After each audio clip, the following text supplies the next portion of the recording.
Imagine a world without grocery stores, without houses, without even the simplest tools we take for granted.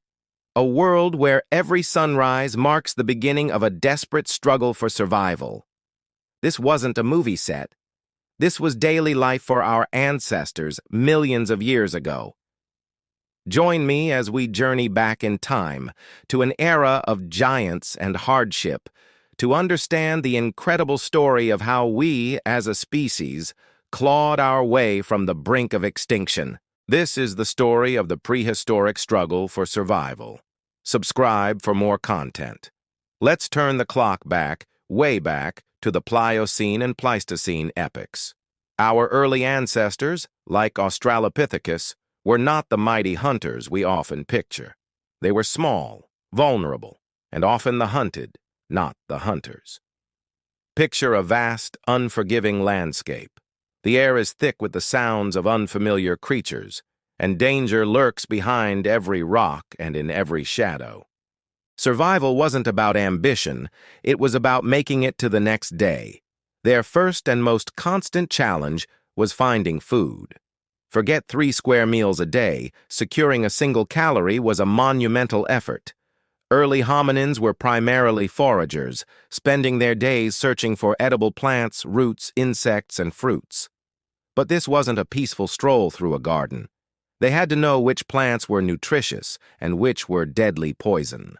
This knowledge wasn't written down. It was passed through generations, learned through tragic trial and error.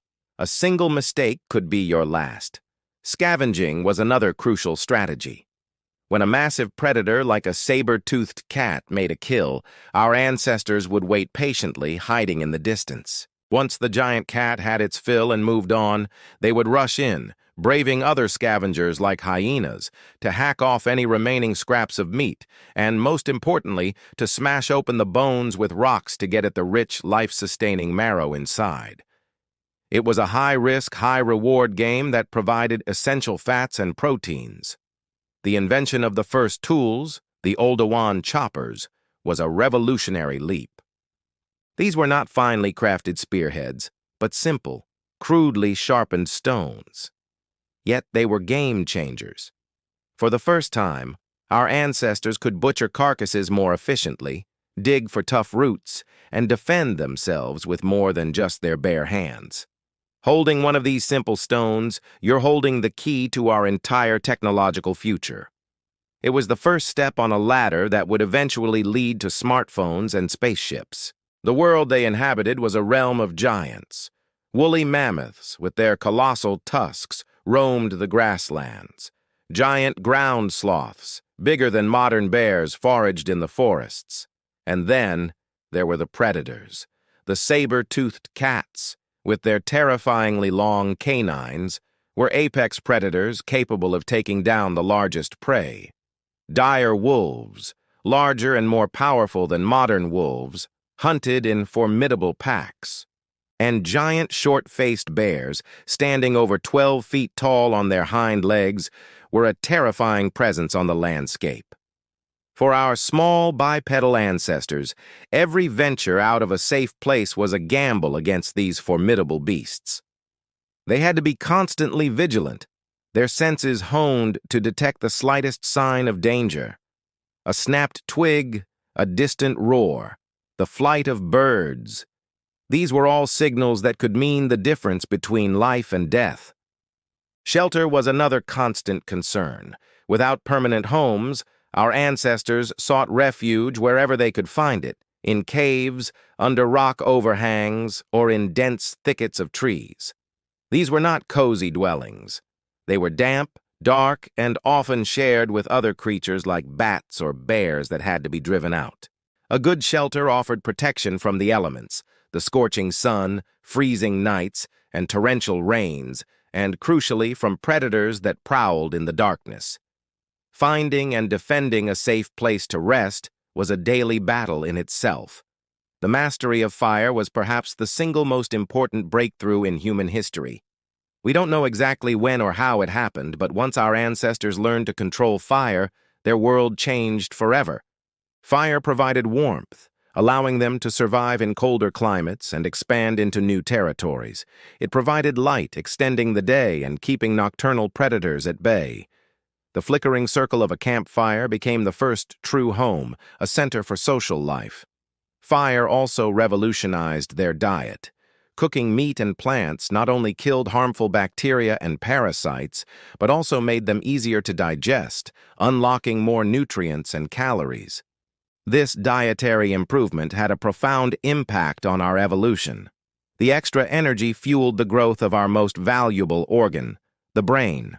A bigger, more complex brain meant better problem-solving, more sophisticated tool use, improved communication, and stronger social bonds. The campfire wasn't just for cooking food, it was cooking up a new kind of human. As humans evolved, so did their societies. Groups became more organized. The emergence of Homo erectus and later Neanderthals and Homo sapiens saw the development of more complex social structures. They lived in small, tight-knit bands, likely composed of extended family members. In this world, you couldn't survive alone. Cooperation was everything. They hunted together, using coordinated strategies to take down prey much larger than themselves. They shared food to ensure everyone, even the old and the young, had a chance to eat. They cared for the sick and injured, as evidenced by fossil remains of individuals who survived debilitating injuries, something impossible without the help of their group. This social fabric was woven together with the threads of early communication. While they didn't have language as we know it, they used a combination of gestures, grunts, and calls to coordinate activities, warn of danger, and share knowledge. These early social networks were our greatest survival tool. They allowed for the pooling of knowledge and strength, creating a collective intelligence that no single individual could possess. We survived not because we were the strongest or the fastest, but because we were the most cooperative. Life was short and brutal. The fossil record shows that few individuals lived past the age of 30 or 40. Disease, injury, starvation, and predation were constant threats. A broken bone, an infected tooth, or a difficult childbirth were often death sentences. Yet against all these odds, they persevered. Each day they survived, they passed on their genes and, more importantly, their knowledge to the next generation. They were the pioneers, the ultimate survivors who laid the groundwork for everything that was to come. Their struggle is etched into our very DNA. The resilience, the ingenuity, the deep-seated need for community. These are the legacies of our prehistoric ancestors. Their story isn't just a chapter in a history book, it's the epic prologue to our own. Thank you so much for joining me on this journey into the deep past. If you found this fascinating, please give this video a thumbs up. And don't forget to subscribe and hit that notification bell so you don't miss our next adventure. See you next time!